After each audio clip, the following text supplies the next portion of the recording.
এই যে টেক্সট বুকটা এখানে লেখা দ্বিতীয় শ্রেণী, আপনার সবাই এটার সাথে পরিচিত নিশ্চয়ই, আপনার টিচার দ্বিতীয় শ্রেণী। এর আগেরটা নীলটা প্রথম শ্রেণী, লাগবে না স্যার, প্রথম শ্রেণী সেম সাইজের টেক্সট বুক। ক্লাস 1-এর একটা 6 বছরের বাচ্চা এই টেক্সট বুক নিয়ে এসে ঘুরবে, এইটাতে সে ইন্টারেস্টেড হবে? এতগুলো পাতা নিয়ে সে এখনো পড়তে শিখেছে ক্লাস 1-এ, তাহলে কেন আমি এই টেক্সট বুক তাকে দিচ্ছি? আপনি টিচার হিসেবে তার প্রগ্রেস মনিটর করবেন, বাচ্চার নিজের প্রগ্রেস দেখার দরকার নেই, তাহলে সে মজা পাবে কোথা থেকে? আমি না এইটা আজকে শেষ করেছি, আমি এর পরেরটা নেক্সট উইকে যাব, এটা একটা এক্সাইটমেন্ট আছে না ভাই? আমরা বুড়া বয়সে একটু এইটার এরকম এক্সাইটমেন্ট পাই না? তাহলে বাচ্চাকে কেন দেবো না? আমার কেন, মানে বেসিক ডিজাইনই তো গলত ভাই, এটা কেন হবে? টিচার কনসেন্ট্রেট করবে 65 জনের জন্য, আপনারা যারা সবাই এখানে শিক্ষক, এটা সম্ভব 65 জনের একটা ক্লাসরুমে? না, কনসেন্ট্রেট করা সম্ভব না। You can't really teach, you can't connect, আপনি কানেক্ট করতে পারবেন না শিক্ষার্থীর সাথে। তো এই জায়গাগুলোতে আমাদের এখন তো সময় এসছে বদল আনার। আমরা তখন জানি, আজকে 50 বছর আগে আমরা কম জানতাম, আজকে অনেক কিছু জানি। এই যে রুম টু রিডার ন্যাপ মিলে একটা স্টাডি করে আমাদেরকে বলে দিল যে টেক্সট বুকে কি ভুল আছে, আর অনেক ভুল আছে। বাট প্রথমত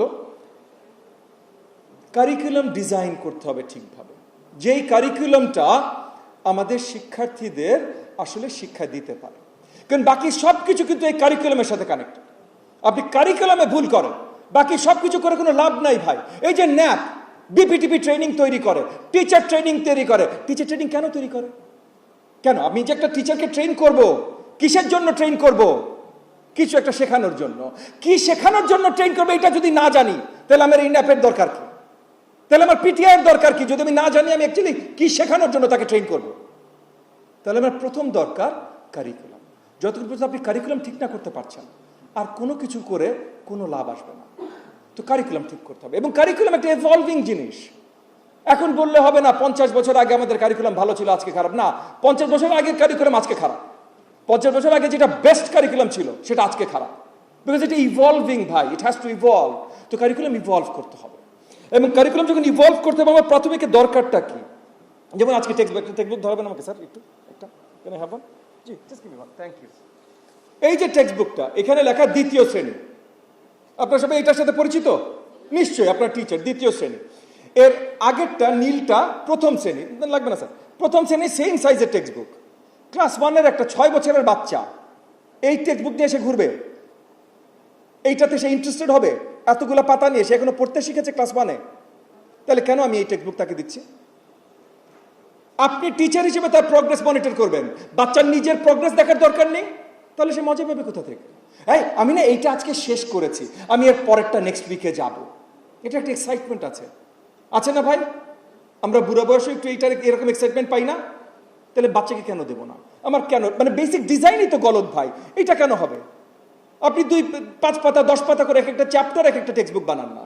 একটা text book should be 10 text books. এটার ভেতরে ডিজাইন আমি বাদই দিলাম।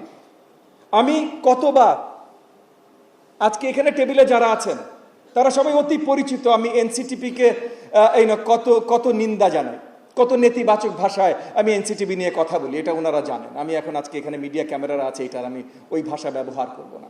এই ভাষা ব্যবহার করার মূল কারণ হলো যে এনসিটিভির কোনো আর্লি লার্নিং এক্সপার্টিজ নাই। আমার প্রাথমিকের দরকারই ভাই আর্লি লার্নিং এক্সপার্টিজ, অন্য কোনো কিছু আমার দরকার নাই। রকেট সায়েন্স শিখাইতে আসিনি আমি প্রাথমিক বিদ্যালয়, ফাউন্ডেশনাল লার্নিং দিতে এসেছি, বেসিক ভাষা শিক্ষা দিতে এসেছি, বেসিক নিউমারেসি শিক্ষা দিতে এসেছি। এই জিনিসটা যতক্ষণ পর্যন্ত আপনি না বুঝবেন, বেসিক ভাষা শিক্ষার জন্য কি লাগে, যেমন আজকে ওনারা জানালেন না যে একটা সায়েন্স আছে, pedagogy is actually a science. এটা র্যান্ডম আলোচনা না, হ্যাঁ এখনো এটা ইনএক্সাক্ট সায়েন্স, মানে মেকানিক্যাল ইঞ্জিনিয়ারিং এর মতো এক্সাক্ট সায়েন্স এখনো হয়নি, তবে কাজ চলছে। তো অলরেডি এটা অনেক ডেভেলপড সায়েন্স। সো আমরা জানি কোনটার পর কোনটা স্ট্রাকচারালি কি আর কিসের পর কি আসলে শিক্ষাটা আরো ভালোভাবে হয়। আমরা সেটা ব্যবহার করি না ভাই, আমরা তো সেটা ব্যবহার করি না। তাহলে এখন সময় এসেছে সেগুলো ব্যবহার করার। কিন্ডারগার্টেনে আমি কি শেখাবো, ক্লাস 1-এ কি শেখাবো, 2-তে কি শেখাবো, 3-তে 4-এ 5-এ সব ভিন্ন হবে। এই যে ল্যাঙ্গুয়েজ লার্নিং নিয়ে কথা হচ্ছে, ল্যাঙ্গুয়েজ লার্নিং আমরা শেখাই 4টা জিনিস: শুনে বোঝা, বলা, পড়তে পারা, মানে বলে শুনে বোঝা, বলে বোঝানো, পড়ে বোঝা, লিখে বোঝানো, 4টা। আপনার ক্লাস 1-এ সবচেয়ে বড় কম্পোনেন্ট হবে শুনে বোঝা। ক্লাস 2-তে যে বলে বোঝানোর কম্পোনেন্ট আরো বেশি বড় হবে। 3-তে যে ভালোভাবে পড়তে পারছেন ওই কম্পোনেন্টে আরো বেশি আপনার ফোর্স দিতে হবে। 4-5-এ যে আস্তে আস্তে লিখে বোঝানো কম্পোনেন্টে আপনার ইন্টেন্সিটিটা বাড়বে। এটা যখন আমি আপনাদেরকে বললাম, আপনার কাছে মনে হলো না কমন সেন্স? কমন সেন্স তো। তাহলে আমার কারিকুলাম কেন এইভাবে সাজানো না? আমার কারিকুলাম কেন এইভাবে সাজানো না? কমন সেন্স তো, এটা তো সায়েন্সের দরকার নাই। আমি বললাম, আপনারা মেনে নিলেন। এখানে একজন আমার সাথে দ্বিমত পোষণ করেছেন? করেন নাই ভাই। তাইলে আমার কারিকুলাম ডিজাইন এটা নাই কেন? নিউমারেসি, যেমন এই যে হাফিজ সাহেব বললেন যে কোন মানে বাবা মা হিসেবে তো দু এক সময় আমার বাচ্চাদের পড়াই না। আপনারা তো শিক্ষক, বাট যারা শিক্ষক না, বাবা মা হিসেবে বাচ্চাদের পড়ায় না, তারাও কিন্তু কমন সেন্স ভাই, যোগটা আগে শেখায়, বিয়োগটা পরে শেখায়। মানে ইট ইজ অটোমেটিক।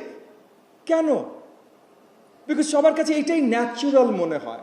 আপনি আগে যদি ডিভিশন শিখাইতে যান, মাল্টিপ্লিকেশন, অ্যাডিশন, সাবট্রাকশন কোনো কিছু না শিখে আগে যদি ডিভিশন শিখাতে যান, ইনসাইটফুলি আপনার বাচ্চা বুঝবে না তো ভাই। ওয়ান বিল্ডস অন দি আদার। কারণ ডিভিশন শেখার আগে তার মাল্টিপ্লিকেশন সম্বন্ধে জানতে হবে, ডিভিশন করতে হইলে প্লাস মাইনাস তার জানতে হবে, তাছাড়া সে করতে পারবে না। তো এভরিথিং বিল্ডস আপ। তো এই বিল্ড আপটা আমাদের কারিকুলাম ডিজাইনের মধ্যে নাই।